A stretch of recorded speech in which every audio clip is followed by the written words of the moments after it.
வனாந்திரத்தில் சோதனை கடந்து வந்துச்சா அப்படிங்கிறத நீங்க பார்க்கணும். கடந்து வந்துச்சா? வாசிங்க மத்தேயுனுடைய சுவிசேஷம் 4வது அதிகாரம் 1 - 4 வரைக்கும். அப்பொழுது யாஷுவா பிசாசினால் சோதிக்கப்படுவதற்கு ஆவியானவராலே வனாந்திரத்துக்கு கொண்டு போகப்பட்டார். அவர் இரவும் பகலும் 40 நாள் உபவாசமாய் இருந்த பின்பு அவருக்கு பசி உண்டாயிற்று. அப்பொழுது சோதனைக்காரன் அவரிடத்தில் வந்து, நீர் தேவனுடைய குமாரனே ஆனால் இந்த கல்லுகள் அப்பமாகும்படி சொல்லும் என்றான். அவர் பிரயுத்திரமாக, மனுஷன் அப்பத்தினாலே மாத்திரமல்ல தேவனுடைய வாயிலிருந்து புறப்படுகிற ஒவ்வொரு வார்த்தையினாலும் பிழைப்பான் என்று எழுதியிருக்கிறதே என்றார். பாருங்க, இந்த இடத்துல நீங்க ஒன்று புரிஞ்சுக்கணும். அவருக்குமே என்ன இருந்து? வனாந்திரத்தில் ஒரு சோதனைன்னு ஒன்று இருந்துச்சு. சோதிக்கப்படும்படியாக தான் அவர் எங்க கூட்டிட்டு போகப்படுறாரு? வனாந்திரத்துக்கு கூட்டிட்டு போகப்படுறாரு. தேவன் இந்த உலகத்தில் ஒரு மனிதன் எப்படி சோதனையை ஜெயிக்கணுங்கிறத வாழ்ந்து காட்டின பிற்பாடு தான் நம்ம அவரை என்னவா ஏற்றுக்கிறோம்? அவர் இறைவனாக நம்ம ஏற்றுக்கிறோம். உங்க வாழ்க்கையிலும் என் வாழ்க்கையிலும் கூட இந்த மாதிரி சோதனை வந்துடுது. அவருடைய வாழ்க்கையிலும் சோதனை வந்துருச்சு. இப்போ ஏலியம்ல இருக்கக்கூடியவங்களை அப்படியே சும்மா விடுறது இல்லை, அடுத்த வனாந்திரத்துக்கு கொண்டு போறாரு. எந்த வனாந்திரத்துக்கு கொண்டு போறாரு? வாசிங்க யாத்திராகமத்தினுடைய புஸ்தகம் 16:1 வாசிங்க. இஸ்ரவேல் புத்திரராகிய சபையார் எல்லாரும் ஏலிமை விட்டு பிரயாணம் பண்ணி எகிப்து தேசத்திலிருந்து புறப்பட்ட 2ஆம் மாதம் 15ஆம் தேதியிலே ஏலிமுக்கும் சீனாய்க்கும் நடுவே இருக்கிற சீன் வனாந்திரத்தில் சேர்ந்தார்கள். பாருங்க, சீன் வனாந்திரத்தில் சேர்றாங்க. இப்போ சீன் வனாந்திரத்துக்கு போயாச்சு. சீன் வனாந்திரத்தில் அடுத்து என்ன வேலை இருக்குங்கிறத நீங்க பார்க்கணும். இப்போ சீன் வனாந்திரத்திற்கு ஒரு வனாந்திரம் முடிஞ்சு ஒரு இளைப்பாறுதல் அடைஞ்சாச்சு. 2வது வனாந்திரத்துக்குள்ளாடி பிரவேசிச்சாச்சு. சீன் வனாந்திரத்துக்குள்ளாடி வந்தால் மக்களுக்கெல்லாம் என்ன ஆகி போச்சு? பயங்கர பசி இல்லையா? அவனுக்கு என்ன பிரச்சனை? எனக்கு பசிக்குது அப்படிங்கிறது பிரச்சனை. இப்போ தேவ சமூகத்தில் அநேகர் இங்கே இருந்துட்டு எங்கே திரும்பி பார்க்கறது தெரியுமா? வந்த இடத்த திரும்பி பார்க்கறது. இளைப்பாறுதல் முடிச்சு அடுத்த சோதனைக்குள்ளடி போனோன்னே அவன் என்ன நினச்சிருக்கணும்? கசப்பான தண்ணீரெல்லாம் என்ன பண்ணாரு? மதுரமா மாற்றினாருங்கிறது அவனுக்கு மறந்து போயிருது. இங்கே அவனோட வேலை நினைப்பு என்னவா இருக்குன்னா, எனக்கு பசிக்குது, எனக்கு சாப்பாடு இல்லாமல் கொல்லவாயா என்ன இங்கே கூப்பிட்டு வந்த அப்படின்னு என்ன பண்றாரு?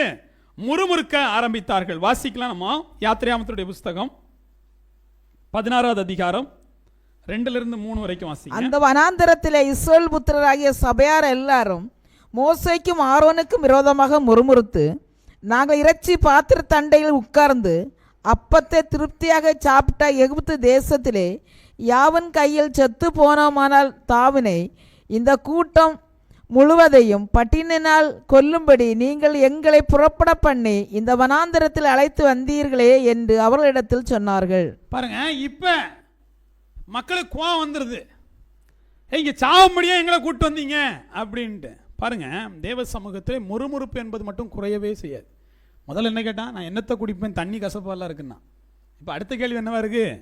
நான் என்னத்தை சாப்பிடுவேன் அப்படின்ட்டு. தேவன் எப்பவுமே என்ன பண்ணுவார்? உங்களுடைய ஜெபத்திற்கு பதில் கொடுக்கிறவராகவே இருக்கிறார். நீங்கள் முறுமுறுத்தாலும் அந்த இடத்துல தேவன் என்ன பண்ணுறாரு? சரி, இப்போ தானே கூட்டிகிட்டு வந்திருக்கோம், அவன் புரிஞ்சுக்க கொஞ்சம் லேட் ஆகும் போலேன்னு சொல்லிட்டு அவர் வானத்திலிருந்து உங்களுக்கு என்ன கொடுத்தாராம்?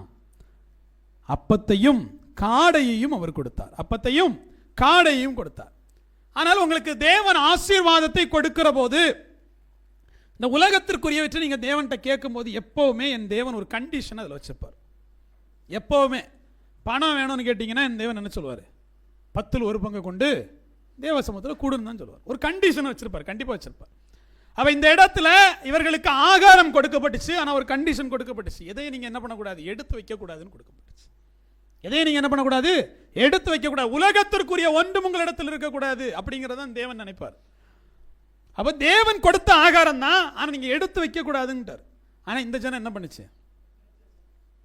3வது தடவை நம்மால் முறுமுறுத்தது மொத்தம் கானான் தேசத்திற்கு உள்ளாடி போக்கு முன்னாடி, உள்ளே பார்வையிட போவதற்கு முன்னாடி 10 முறை முறுமுறுத்தான். உள்ள போயிட்டு வந்துட்டு ஒரு 3 முறை, மொத்தம் 13 முறை முறுமுறுத்தான். 40 வருஷம் ஆயிப்போச்சு.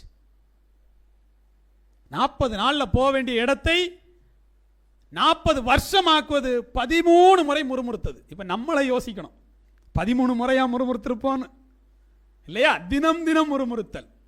அப்ப 40 வருஷத்துல நிக்காது, ஆயுசு முழுக்க சோதனை தான், கஷ்டமா போயிருக்கு. இங்க முறுமுறுப்புங்கிறத அகற்றி வச்சாகணும். இந்த ஜனம் என்ன பண்ணுது? தேவன் கொடுத்த ஆசீர்வாதம் தான், ஆனா எடுத்து ஒளிச்சு வைக்கிறான். தேவனுடைய வார்த்தைக்கு கீழ்ப்படியாமல் அதை எடுத்து வைத்தனால் என்ன பண்ணிடுது? பொட்டரிச்சு போயிடுது. அது உபயோகிக்க முடியாமல் போயிடுது. இன்னைக்கு நிறைய பேர் தேவ சமூகத்தில் தேவன் கொடுத்த ஆசீர்வாதத்தையே நம்ம வஞ்சித்து எடுத்து வைக்கிற போது, அது ஒருவேளை தேவனுக்கு போய் சேர வேண்டிய காணிக்கையாக இருக்கலாம், தேவனுக்கு போய் சேர வேண்டிய தசமபாகமாக இருக்கலாம், இல்லை ஏதோ ஒரு ஜனத்திற்கு ஊழியத்திற்கு பயன்படக்கூடிய ஒரு தாளந்தாக கூட இருக்கலாம், இல்லையா? உங்களிடத்தில் கொடுக்கப்பட்ட ஊழியமாக கூட இருக்கலாம். எனக்கு அதெல்லாம் பொட்டரிச்சு போய் ஒரு இடத்துல உட்கார்ந்துருப்போம், ஒன்றுக்கும் உதவாத ஒரு நிலையில் போய் நம்ம உட்கார்ந்துருப்போம். அப்போ இந்த இடத்தில் என் தேவனை முறுமுறுத்த போதிலும் கூட என் தேவன் உங்களுக்கு என்ன கொடுத்தாரு? ஆகாரத்தை கொடுத்து போஷித்தார். எப்பவுமே சோதனை வந்துருச்சா அடுத்த ஒரு ஆசீர்வாதம், அப்பாடா சாப்பாடு வருது, திருப்தியா சாப்பிட்டுக்க வேண்டியதான், இல்லையா? அவர் சாதாரண மன்னாவை கொடுக்கல, தேவதூதர்களுக்கு கொடுக்கக்கூடிய மன்னாவை என்ன பண்ணாரு? இந்த ஜனத்திற்கு கொடுத்தாரு.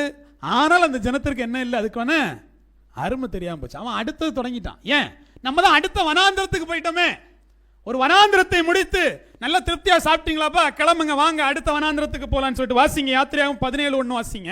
பின்பு இஸ்ரவேல் புத்திரராகிய சபையார் எல்லாரும் யாவுடைய கட்டளையின்படியே சீன் வனாந்திரத்திலிருந்து புறப்பட்டு பிரயாணம் பண்ணி ரெபிதீமிலே வந்து பாளையம் இறங்கினார்கள்.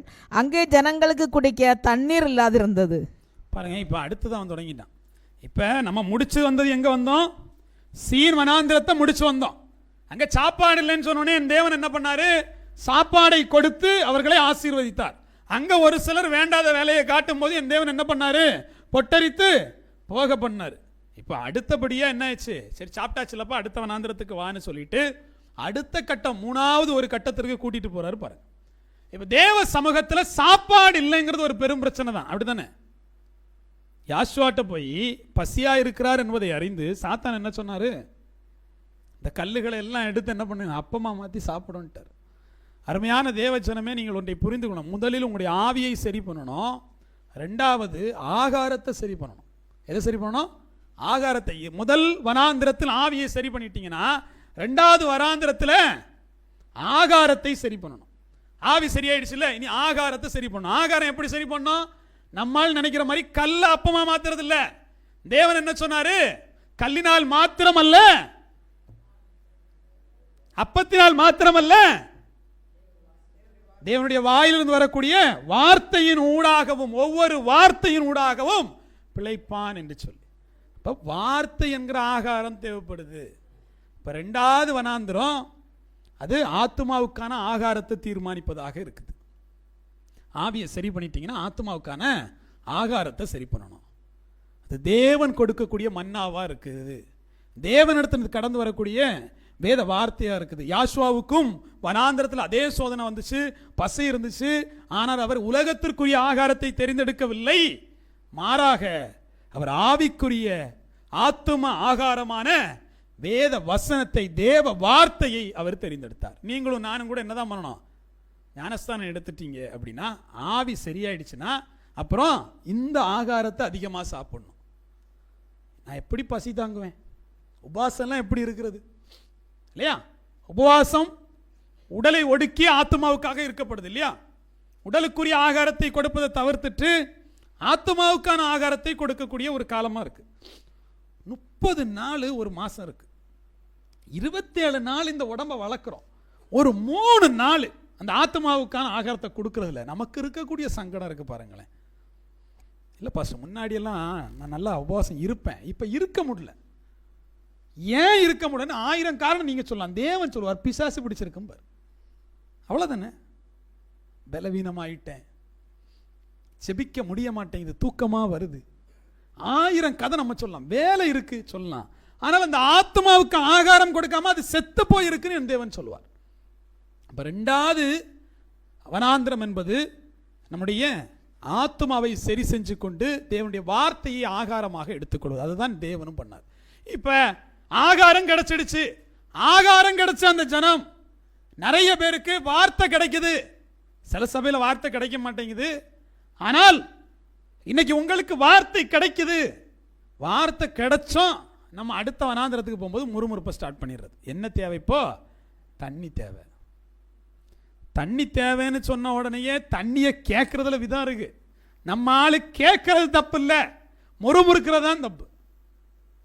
தேவன்கிட்ட கேட்கறது தப்பே இல்லை, முறுமுறுக்கிறது தப்பு. நம்ம அடுத்த நொடி என்ன தெரியுமா பண்றது? எகிப்தில் நான் இருந்தபோது, எகிப்தில் இருந்தபோது என்ன பண்ணிட்டு இருந்தேன்? இங்க வா, என்ன பண்ணிட்டு இருந்தேன்? சாப்பாடுக்கு முறுமுறுக்கும் போது எப்படி தெரியுமா முறுமுறுக்கான்? அங்க இறைச்சி பாத்திர தண்டையில் உட்கார்ந்து இறைச்சியா சாப்பிட்ட, இறைச்சி பாத்திர தண்டையில் உட்கார்ந்து நாங்க எல்லாம் சாப்பிட்டோமே. அடப்பாய், பாத்திரத்தில் சாப்பிட்றதும் பாத்திரத்துக்கு பக்கத்தில் உட்கார்ந்து சாப்பிட்றதும் வித்தியாசம் இருக்கு. இப்ப இதுல இறைச்சி பாத்திரம் இருக்கு, இறைச்சி பாத்திரத்தில் இறைச்சி இருக்குன்னு கூட வைங்களேன், அது கூட இல்லை, வெறும் பாத்திரம் இருக்கு. அந்த மனத்தில் உட்காந்து இங்க கஞ்சி குடிச்சேன்னா, இறைச்சி சாப்பிட்டேன்னா கஞ்சி குடிச்சேன்னா, கஞ்சி தானே குடிச்சேன். இவன் இப்படி ஒரு சாப்பாடை சாப்பிட்டுட்டு இறைச்சி பாத்திரத்தை பக்கத்தில் உட்காந்து சாப்பிட்டான். அதுல என்னடா பெருமை இருக்கு? இதான் இறைச்சி சாப்பிடலையே. இவன் என் தேவன் கூப்பிட்டு நீ சாப்பிடாத இறைச்சியை உனக்கு கொடுக்கிறார். அவர் காளையை கொடுக்கிறார், அப்பத்தை கொடுக்கிறார். அப்ப என்ன யோசிக்கலாம்? கசப்பான தண்ணீரை மதுரமா மாற்றிட்டாரு, சாப்பாடே இல்லை, நான் சாப்பிடாத இறைச்சியெல்லாம் கொடுக்கிறாரு அப்படின்னு நினைக்கிறத விட்டு தண்ணிக்கு நான் எங்க போவேன்னு கேட்கிறான். மறுபடி முறுமுறுப்பு, தண்ணி இல்லாம என்ன கொல்லவா கொண்டு வந்தீர் அப்படின்ட்டு. இப்ப மறுபடி மோசேனா ரொம்ப பாவம். இந்த இஸ்ரவேல் ஜனத்தை கட்டி மேய்ப்பது என்பது ரொம்ப கடினமான வேலைங்கிற மாதிரி மோசே போய் மறுபடி தேவன்கிட்ட கேட்கிறாரு, தண்ணி கேட்கிறாங்க அப்படி. தண்ணி கேட்ட உடனேயே தேவன் சொல்லுகிறார், நீ என்ன பண்ணு, கண்மலையை அடி என்று சொன்னார். என்ன சொன்னாரு? கண்மலையை அடி என்று சொன்னார். கண்மலையை அடித்தால் தண்ணீர் வரும் என்று சொன்னார். மோசே அடித்தான், தண்ணீர் வந்தது. மோசே அடிச்சான், தண்ணீர் வந்துச்சு. இப்ப எல்லாரும் தண்ணியை குடிச்சாச்சு இல்லையா? இப்ப நிறைய பேருக்கு டவுட் இருக்கும், அடிக்க சொன்னாரான்னு. அடிக்க சொன்னார், சரி, அடிக்க சொன்னார், அடிக்க சொன்னார், அவன் அடிச்சான். அடிச்ச உடனே என்னாச்சு? தண்ணீர் வந்துச்சு. தண்ணீர் வந்தோடனே எல்லாம் குடிச்சாச்சு, சந்தோஷம் இல்லையா? இப்ப சோதனை மாறி போச்சு. அப்பா தாகம் தீந்துருச்சு. இப்ப தேவ சமூகத்தில் வந்திருக்கக்கூடிய தேவ பிள்ளைகள் ஒன்று புரிஞ்சுக்கணும். தேவன் உங்களுக்கு ஆத்ம ஆகாரத்தை கொடுத்துட்டார் இல்லையா? அடுத்தபடியா என்ன பண்ணணும்? தண்ணி கேட்டீங்க, தண்ணியை கொடுத்துட்டார். தண்ணியை கேட்கும் போதெல்லாம் பார்த்து கேட்கணும். ஏன்னா தண்ணியை கேட்டீங்கன்னா அடுத்து ஒரு பிரச்சனை இருக்குன்னு அர்த்தம். தேவனுடைய ஆவியை சும்மா கொடுக்க மாட்டார். எது கொடுப்பாரு? அமலேக்கியரையும் சேர்த்து கொடுப்பார்.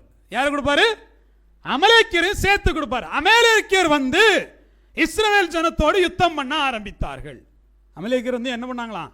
இஸ்ரவேல் ஜனத்தோடு யுத்தம் பண்ண ஆரம்பிச்சாங்க. இப்ப யுத்தம் பண்ணும்போது மோசைக்கு ஒரு பிரச்சனை என்ன தெரியுமா? கையை தூக்கிட்டே நிக்கணும். கேட்டது தண்ணி, கொடுத்தது என்னது? கையை தூக்கிட்டே நில்லு. கையை கீழே இறங்கிச்சுன்னா இஸ்ரேல் ஜனங்கள் சாவான், கையை மேலேயே இருந்துச்சுன்னா இஸ்ரேல் ஜனங்கள் ஜெயிப்பான். இப்ப பிரச்சனை என்ன ஆயிருது? மோசே தூக்கி தூக்கி பார்த்தான், தூக்க முடியல, கையை கீழே போச்சு. ஆத்தி நம்மளெல்லாம் சாவரானேன்னு சொல்லிட்டு கூட 2 பேர் போய் என்ன பண்ணா, மோசேன் கையை பிடிச்சு நிப்பாட்டிக்கிட்டான். இப்ப தேவ சமூகத்துல தண்ணி வேணும்னு கேட்டீங்க, தேவன் ஆவியை கொடுக்கிறார், கூடவே சேர்ந்து என்னையும் கொடுப்பாரு, நீங்கள் எதிராளாகிய பிசாசையும் சேர்த்து கொடுப்பார். இப்ப பிசாசை கொடுத்துட்டா என்ன பண்ணணும்? நீங்க மட்டும் ஜெபித்தா போதாது, கூட குடும்பக்காரன் இருக்கான் பாருங்க, நீங்க பெத்த பிள்ளை, கெட்டின புருஷன், கெட்டின மனைவி, அதையும் தூக்கி கையை தூக்கி வச்சுக்கப்பான்னு சொல்லிட்டு ஒரு ஜெபம் ஜெபிக்க வேண்டிய தேவை இருக்கு. ஒருவேளை நான் மட்டும் தான் ஜெயிப்பேனா, ஜெபிப்பேனா, கையை கீழே கீழே வரும், எதிராளி நம்ம என்ன பண்ணுவான்? மேற்கொண்டுட்டே இருப்பான். இங்க பலருடைய வாழ்க்கையில தனியா கையை தூக்கிட்டு நிற்கும். எவ்வளவு நாள்? சிலர்லாம் கையை தூக்குறதை விட்டுட்டே போயாச்சு. கையை தூக்கி தூக்கி பார்த்தேன், எனக்கு வலியா இருக்கு அப்படின்ட்டு. ஆனா சிலர் தூக்கிட்டு இருக்கோம், கொஞ்சம் கொஞ்சமா கீழே வரும். கை கொஞ்சம் கொஞ்சமா கீழே வரும்போது சாத்தான் கொஞ்சம் கொஞ்சமா என்ன பண்ணுவான்? மேற்கொள்ள ஆரம்பிப்பான். இப்ப கூட 2 பேர் தேவைப்படுது. பாருங்க, என் தேவன் உலகத்தில் இருந்தபோது அவர் மலையின் மேல் கடந்து போனார். 12 பேரையும் கூட்டிட்டு போகல, பேதுருவா யாக்கோபுவான்னு சொல்லிட்டு ஒரு 3 சீஷர்களை மட்டும் கூட்டிட்டு போனார். கூட்டிட்டு போனது எதுக்கு? மலைக்கு போறது எதுக்கு? ஜெபிப்பதற்கு. பாருங்க, தேவ சமூகத்தில் நீங்க இதுவரைக்கும் தனியா ஜெபித்திருக்கலாம், ஆனா இனி தனி ஜெபம் வேலைக்கு ஆகாது. இதுக்கு மேல தனி ஜெபம் வேலைக்கு ஆகாது. ஏன்னா எதிரி கூடி போயிட்டான். முதல்ல கொடுத்த ஆவி நீங்க மட்டும் ஜெபிப்பதற்கு, இப்ப கொடுத்திருக்க ஆவி குடும்பமா ஜெபிப்பதற்கு. அப்ப ஜெபிக்க கூட ஆள் தேவை. அப்ப அதுக்கு என்ன பண்ணணும்? சும்மா இருந்தா ஆள் வராது, அங்க ஊழியம் பண்ணாதான் ஆள் வரும். அப்படிதானே? நாமத்தை சொல்லணும்ல, சொன்னாதானே ஆள் வரும். அப்ப அந்த இடத்துல கை உயர்ந்து நிக்கணும், ஜெபம் உயர்ந்து நிக்கணும். ஜெபம் குறைய குறைய பாவம் ஏறிட்டே இருக்கும். இதுவரைக்கும் இருந்த மாதிரி பாவம் இல்லை. ஜெபம் குறையுதுன்னா அங்க ஆவி சாகுது, மாம்சம் வளர்ந்துகிட்டே இருக்கும். நிறைய பேர் இந்த இடத்துல கோட்டை விட்டுட்டு உட்கார்ந்து இருக்கோம். நம்ம கை என்ன இருக்கு? கீழே போய் நிக்குது. சிலருக்கெல்லாம் கீழே படுத்து போச்சு, உடஞ்சே போச்சு, தூக்கி நிப்பாட்ட ஆளும் இல்லை. இந்த இடத்துல யாரு தேவை? ஊழியத்தின் ஊடாக நீங்கள் ஆதாயப்படுத்துகிற உங்க கூட 2 பேர் தேவை, அதை பிடிச்சிட்டு நிற்க. பிள்ளைங்க வரல, புருஷனை கூப்பிட்டுக்கோங்க. புருஷன் வரல, மனைவியை கூப்பிட்டுக்கோங்க. யாருமே வரல ஜெபத்திற்கு, சகோதர சகோதரியை கூப்பிட்டுக்கிட்டு பிரேயர் பண்ண போறேன் நில்லுங்க. இங்கே தான் கூப்பிட முடிய மாட்டேங்குது, கையை தூக்க ஆள் வராது. அப்போ முதலாவது தேவ சமூகத்தில் ஜெபிக்க கற்றுக்கொள்ளணும். அதுக்காக தான் 3வது வனாந்திரத்துக்கு உங்களை கொண்டு போறார். இப்போ பாருங்க, கை இறங்கிச்சுன்னா, ஜெபம் இறங்கிச்சுன்னா சத்துரு என்ன பண்ணுவான்? ஏற ஆரம்பிப்பான். நிறைய பேருடைய வாழ்க்கையில் இந்த இடத்துல தான் என்ன ஆயிருது? நம்ம முறியடிக்கப்பட்டு போயிடுறோம், குடும்பமா ஜெபிக்காதனால. தேவனுடைய இடத்துல ஆவி வந்துருது, தண்ணி வந்துருது. தண்ணி எப்படி வந்துச்சு? சும்மா வரலங்க, கண்மலையை அடிச்சு பெற்றுக்கொண்டோம். கண்மலையை அடிச்சு மெஸ்ஸியாவிடத்திலிருந்து ஒரு ஆவியை பெற்றுக்கொண்டோம். ஆனால் மெஸ்ஸியாவின் ஆவி நம்மளை வழிநடத்த வேண்டும் என்று சொன்னால் நாம் குடும்பமாக தேவ சமூகத்தில் என்ன பண்ணணும்? ஜெபிக்கணும். ஜெபிக்கணும், குடும்பமா தேவ சமூகத்தில் ஜெபிக்கணும். இப்போ நீங்க குடும்பமா ஜெபித்தீங்க, இந்த சோதனையில நீங்க என்ன பண்ணிடலாம்? ஜெயித்திடலாம். இப்போ குடும்பமா ஜெபித்து ஜெயித்து அந்த வனாந்திரத்திலிருந்து நம்ம வெளியே வந்துடுறோம். இப்போ தேவன் என்ன பண்ணிடுறாரு? சமாதானத்தை கொடுத்துடுறாரு. குடும்பமா ஜெபித்திருக்கோம் இல்லையா?